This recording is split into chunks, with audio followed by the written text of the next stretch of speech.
Isang magandang araw mga kasari-sari. Kumusta kayo? Kumusta ang tindahan ninyo? At ngayon, for today's video, maichichismis na naman ako sa inyo. Importante ito mga kasari. Pero bago natin simulan, mag-subscribe ka na kay Ate Tintin. At sana, paki-like na rin ang video ko mga kasari. Sige na please, pampalakas loob na ito ni Ate Tintin yung mga like nyo na yan.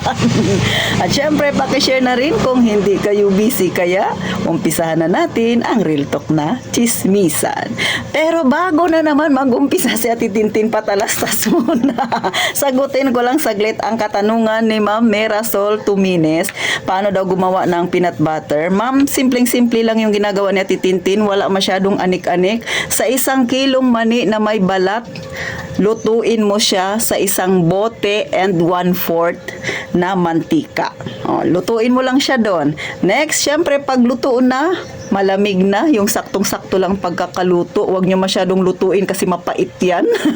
Yung saktong-sakto lang, pagka malamig na mga kasari, pwede nyo nang ilagay yung asukal na kalahating kilo. Pero si Ate Tintin, hindi ko sinasama kaagad yung asukal. So yung nagigiling, kasi may pinapagilingan ako dito, sila na yung naghahalo kasi mas madali daw na gilingin yung peanut butter pagka hindi pa ganun ka, hindi pa nahalo yung asukal. So sila na yung maghahalo doon sa gilingan.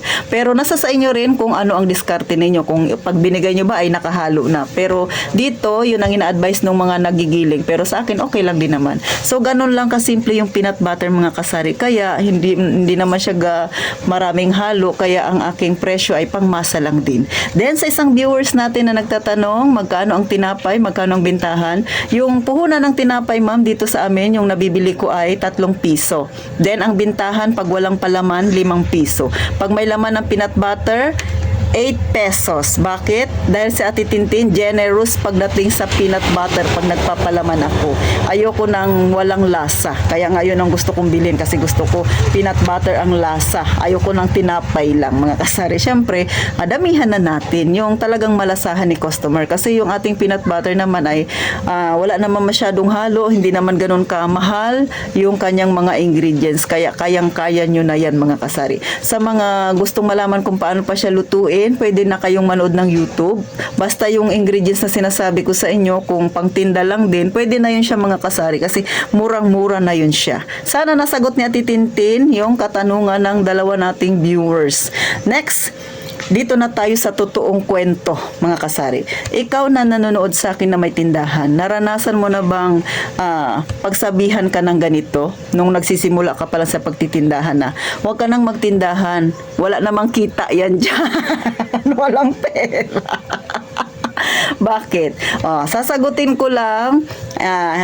Ito kasi, sabi ni Sir Ireneo Javier, ang ganda-ganda ng pangalan. Hindi naman ako na-offend sa kanyang comment sa aking video nung kahapon, linggo. Sabi niya, walang kita sa sari-sari store.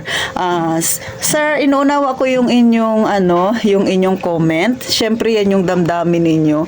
Mga kasari sa Titintin, kahit ano pa yung maging comment ninyo, maganda man or hindi man kagandahan sa aking pandinig, syempre iginagalang ko kasi baka mamaya may na-experience kayo na hindi maganda, lalo na kung nag-umpisa kayong nagtayo ng tindahan. So, tinitingnan ko na lang yung daliri ko. Bakit? Parehas daliri yan, magkakaiba lang sila, hindi sila pantay. So gaya rin ng buhay natin, ng mga naranasan natin, mga na-experience natin sa buhay ay hindi tayo magkakaparehas. Kaya may kanya-kanya tayong pananaw. Kung ito yung pananaw ni Sir Ireneo, which is ang ganda ng pangalan nyo, Sir, ay syempre ginagalang ko. Kasi ang tao ay may kanya-kanyang paniniwala. Gaya rin sa mother ko, iba rin yung paniniwala niya ukol din sa paghahanap buhay. Kasi baka mamaya yung hanap buhay na kanyang pinasok ay hindi niya yung linya, may iba talaga siyang linya para doon. At tandaan natin sa pagnenegosyo, merong umaangat pero marami ding bumabagsak. kabilang ba kayo doon sa umangat? Sino naman ang kabilang sa bumagsak?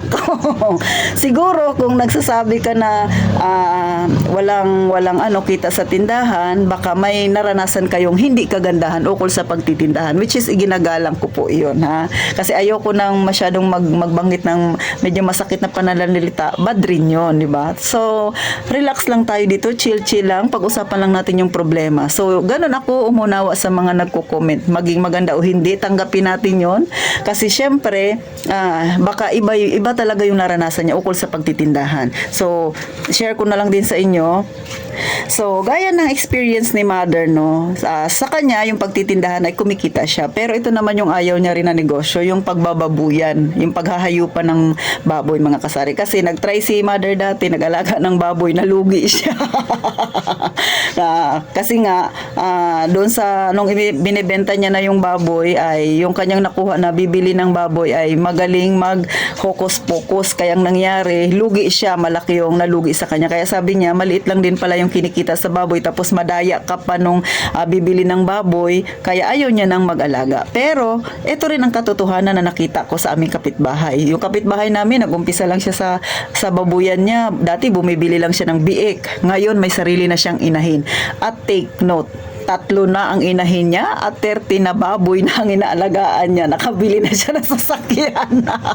So meaning, iba-iba talaga tayo ng experience sa pagdating sa pagninegosyo. May nagtatagumpay at meron din namang nag-fail. So sa mga nag-fail, syempre, iba yung sasabihin nila kasi yun yung personal experience nila. Sa mga nagtagumpay naman, iba rin ang kanilang pananaw. Kaya, ano man ang maging comment ninyo, maganda man o hindi, i-comment nyo dyan. Pag-usapan natin, mga kasari.